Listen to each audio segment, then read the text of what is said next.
So moving on to our presentation, I'd like you to help me. Good evening, everyone.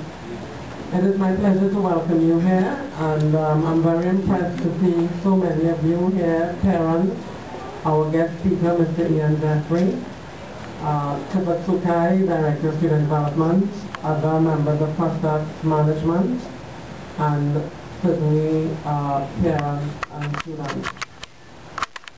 I'm also very, very pleased to see the layout and the decor. I'm very, very impressed. Discipline that's imposed by anyone. It's a discipline that comes from within, because that's where the champion athlete lives. It's a discipline that says, when I really don't want to get up early in the morning and I really don't want to practice, the discipline that says, this is something that I want to do, not because coach tells me, and not because people are waiting for me and we need to do something afterwards. A discipline that says, I know within me, I can be the best at what I do.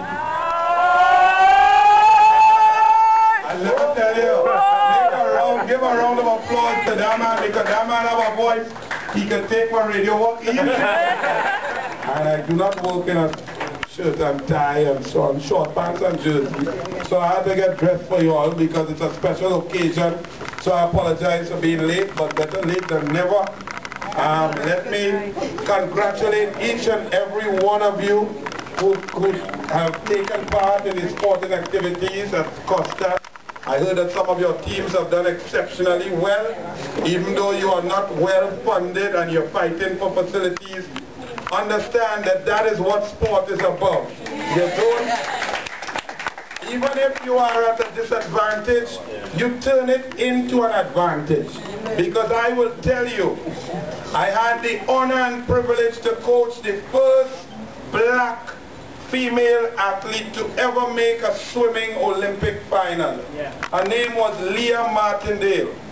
She was from Barbados, but she came down here to Trinidad and Tobago to swim with me. She stayed at my mother's house and she went to school here. She came down in September of 1994. She was ranked 720th in the world at that time. By August 1996, she was ranked 5th in the world. Wow. Now, how did that happen? We did not have a facility. We did not have an Olympic-sized pool with 10 lanes at going 50 meter, and when you change it to 25 meter, you could get 40 lanes. We did not have a pool with a viewing glass that you could film underwater and see the technique. You would not believe where we used to train.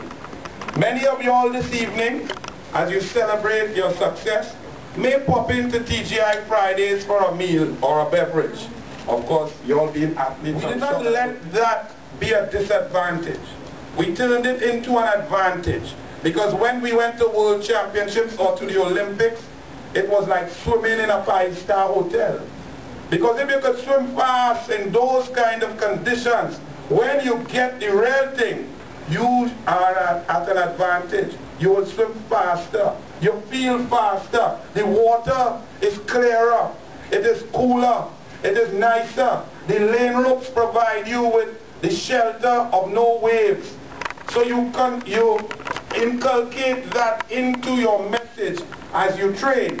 And therefore, when you come to meet those who great facilities they are accustomed to, when you're racing against those from Germany, USA, Japan, China, who train every day in the best facilities, they are accustomed to that.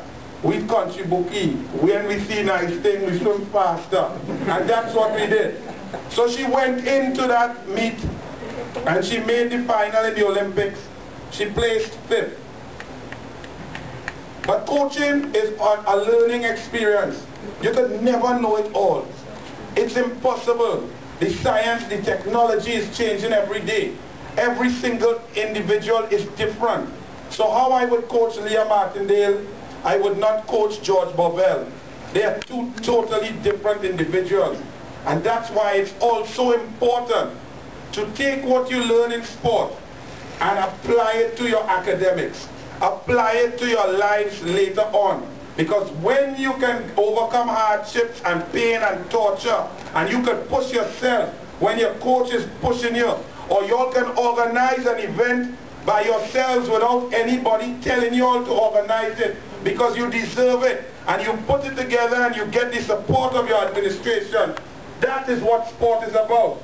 Sport teaches you to get up and get. Don't wait for anybody to do anything for you. You don't need anybody to achieve. You all are good enough and you can put your brains together. Look at this function here. Fantastic job. Give yourselves a round of applause.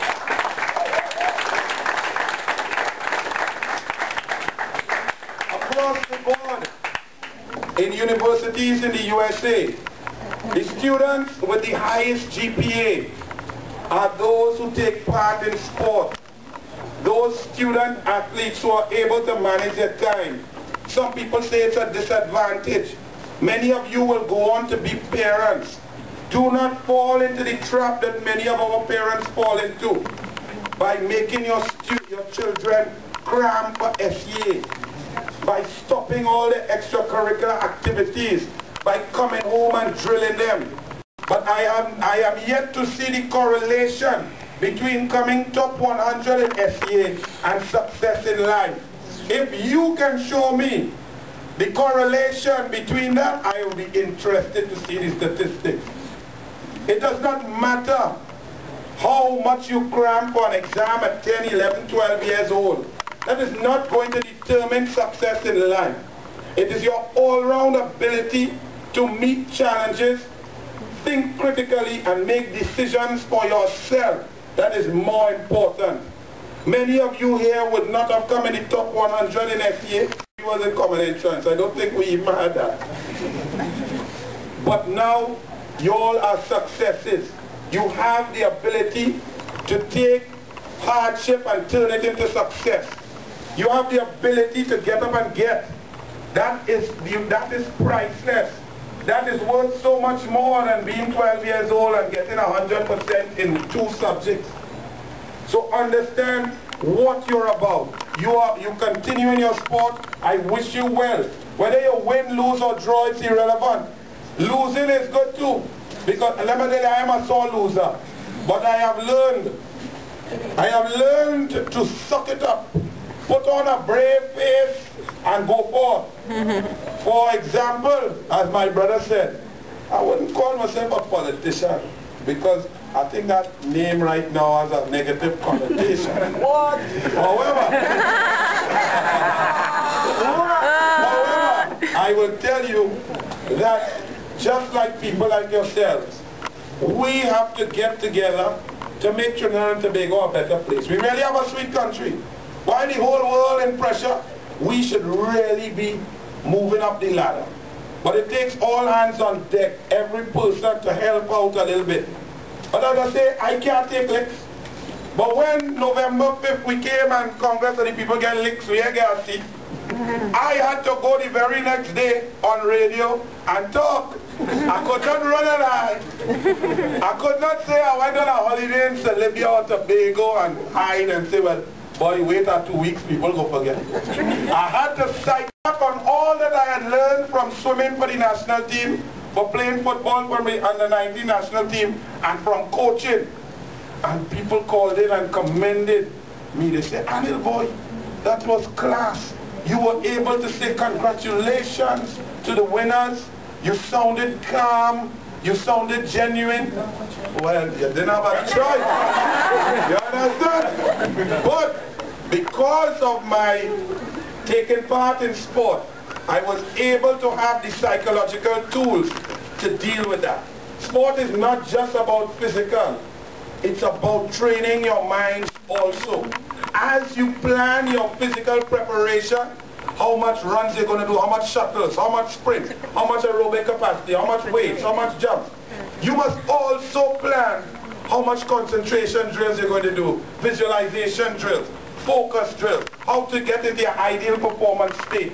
All of these are tools that help you perform at your best. And these are what you will learn. We also need people